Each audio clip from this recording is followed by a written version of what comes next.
How to fix could not find the recovery environment on Windows. Fix cannot reset Windows.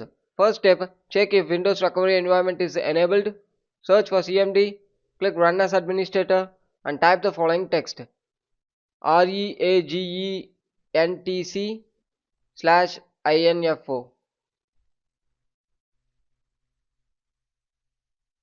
Type it and click enter. You have checked here the status is enabled.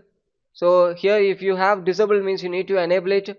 For enabling, type the following text: REAGENTC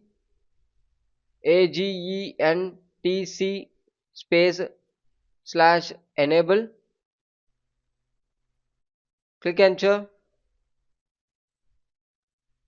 Is successfully enabled. Exit it and move on with next step. Repair corrupted system files. Search for CMD. Right click Run as Administrator and type the following text: SFC/scan now. Click enter. Wait for some time. It's actually verifying your files in your device. If there is any corrupted file having means it will remove it.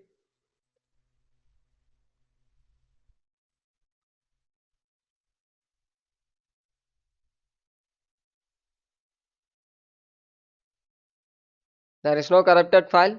Exit it and move on with next step. Check the recovery partition.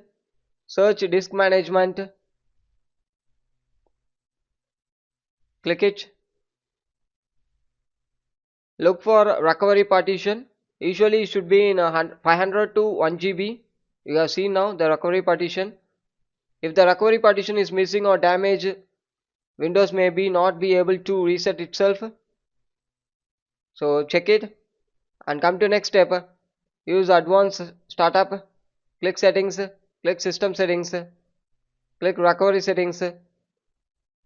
Click advanced startup. Click reset now. Next to the advanced startup, click it and click reset now. Once clicking after, you need to select troubleshoot and click reset this PC. Check if the reset starts successfully.